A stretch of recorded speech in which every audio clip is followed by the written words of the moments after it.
Hello guys, मेरा नाम है सागर। इस एपिसोड की स्टार्टिंग में एक दूसरे के साथ कोऑपरेट करना चाहिए, वरना हमें दिक्कतों का सामना करना पड़ेगा। तुम्हें इस कैरेक्टर में ज़्यादा घुसने की ज़रूरत नहीं है। लेकिन जुनजुन उसकी बात नहीं सुनता, उसकी चीन को पकड़ लेता और कहता है, जुनजुन उसकी चीन पकड़ता और कहता है, तुम ऐसा कह रही तो इसका मतलब ये है कि तुमने इन बातों को छुपाने की कोशिश करी। मतलब इसका मतलब ये है कि तुमने ये सब कुछ किया है। उसकी बात सुनकर शैंगवांग चिल्लाते हुए कहती है, क्या हो अगर मैं दूसरे लोगों के साथ इंटीमेट हो जाऊँ। और इंटीमेट का मतलब होता है कि यहाँ पर पास। हाँ ठीक है, इंटीमेसी और इंटीमेट थोड़ी दूसरी चीज़ हो जाती है। इससे कोई फ़र्क नहीं पड़ता जब तक लोग हमारे बारे में पहचान ना पाए कि मैं कौन हूँ और मैंने किससे शादी करी। क्या ये काफ़ी नहीं है? उसकी बात सुनकर जुनजुन थोड़ा और के नज़दीक आता और कहता है, ये शेंगवांग, तुमने अभी मुझसे शादी करी है, हमें इस 1 साल तक साथ में रहना है, तो तुम्हें अभी तक इस 1 साल के भीतर किसी दूसरे आदमी के बारे में सोचना भी नहीं है, वरना मैं तुम्हें इस एडल्टरी के लिए जेल में डलवा दूंगा। क्या तुम इस चीज़ को समझ गई? उसकी बात सुनकर शेंगवांग काफ़ी गुस्से में आते चिल्लाते हुए कहती है, तुम खुद के लिए तो किसी को ढूंढ सकते हो, लेकिन अगर क्या हो मैं दूसरे के साथ चली जाऊँ तो इससे तुम्हारा क्या मतलब है? तुम इस चीज़ के लिए मुझे फोर्स नहीं कर सकते।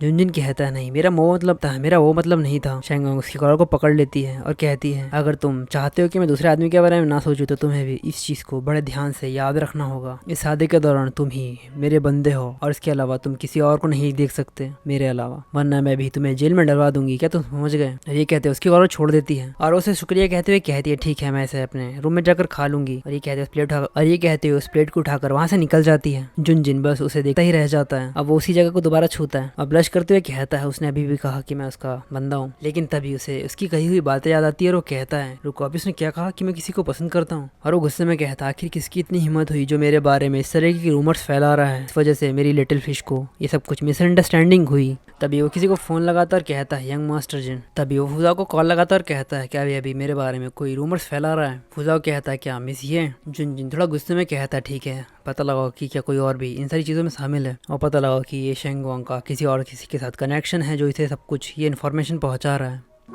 तो ये एपिसोड यहीं तक। अगर आपको ये एपिसोड पसंद आया तो प्लीज़ इस एपिसोड पे लाइक और कमेंट करके ज़रूर बताइए और चैनल को सब्सक्राइब करना ना भूलिए।